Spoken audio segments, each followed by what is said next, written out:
Alright, so after that, let's move into the next one, and that is the UFC market share, UFC MMA market share in North America. And you guys, the reason why I am bringing this up is that in the near future, when I say the near future, I mean within the next 4 weeks, starting on April 7th, ONE FC will have a 4 fight series starting on April 7th, like I just previously mentioned, and that is going to be headlined by Demetrius Johnson. He is a former UFC flyweight champion, and you know what? The reason why this is significant is that this will be the first time in a very long time that I could recall that a promotion outside of the United States, an MMA promotion outside of the United States, is holding a fight, a serious fight. I mean, a series of fight in North America, and also with the new partnership of Bellator and Showtime, and now Bellator, they will be in more household across the country, and also on top of that, the professional fight league, the PFL, they are just the last few years they are producing great fights, and the reason why this is significant with all this promotion coming in, with all this promotion producing fight and promoting fight, is that there are going to be less eyeballs watching the UFC, and there are going to be more eyeballs watching elsewhere, because at the end of the day, we would like to know how much these guys make, and the PFL, they are guaranteeing $1 million to the winner of the tournament, and that is more than essentially most of the fighters in the UFC will be making. I can say that without a doubt, especially right now, especially with the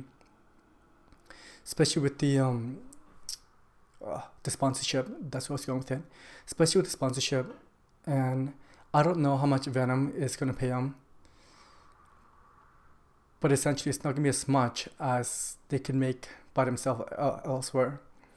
And essentially it's about eyeballs, and I believe that in the near future, and when I say the near future, I mean the next, let's say the end of this year, at the end of 2021, the UFC market share will shrink to an all-time low. And the reason why I say that is that essentially it's just the new addition of the promotion of the new promotion showing all their fights. And on top of that, ONE FC, they do have a large following, and I believe that they are gonna make a dent. They are gonna make a dent into UFC market share. I realize right now the UFC, they're holding a good like 90%.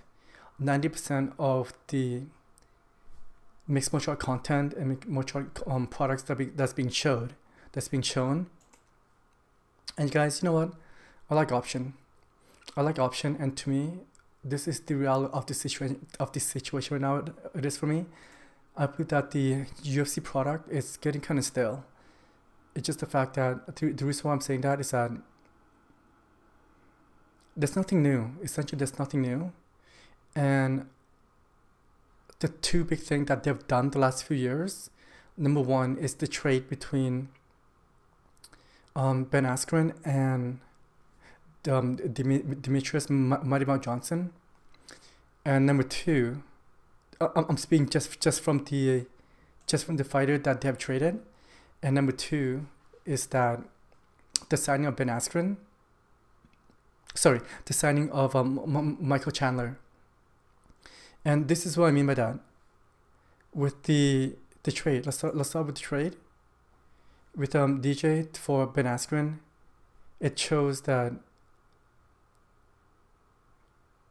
Ben Askren, despite the fact of how he did elsewhere, as in promotion of Bellator and ONE Championship, when he get to the UFC, he underperformed. Essentially, he underperformed, and I believe that the UFC lost on that trade. While DJ, in on the other hand, he went to one championship and he is undefeated right now. He captured their one championship flyweight Grand Prix, and he signed himself to a big contract with their one of their gaming partner. His Twitch account just went to the roof. He got himself an action figure. I believe he's with. I want to say that he's back with Xbox again, but regardless, his stocks has shot to the roof. And DJ, he is known from the other side of the world, and he does have a bit of a following in North America as well. I mean, like, I still watch him. I still watch him to compete. I still like to watch him compete. It's just the fact that I believe that he is one of the best fighter in the world right now. I previously looked at the pound for pound ranking, and he was down to number 6. Come on, man, get out of here. DJ should be number 1 or number 2. In my mind, I believe that DJ should be number 1. And John Jones is number 2. And the reason behind that is that the reason that I'm not putting John Jones as number 1 is, well, it's for the field drug tests. But however, despite the field drug tests, you could be juiced to the gill, but being stronger, having more power behind your punch, that doesn't mean that you could take a punch, and that is not equivalent to the fighter IQ, which I believe that John Jones is high up there on both accounts. And when it comes to him and DJ, I believe that they are 1 and 2, or A1, A2. It's just the reason why I'm putting DJ ahead of John Jones is that, well, like I said previously, because DJ has never ever had a field drug test, and John Jones has got more than one. So that is my thought on the UFC and of how they are going. I'm not going to say potential. I am going to say going. That they are going to lose some of their market share in the North American market, according to the previous reason that I just mentioned. And me, as a fight fan, I am looking forward to this transition, because I am looking to see what Bellator have to offer me as a fight fan.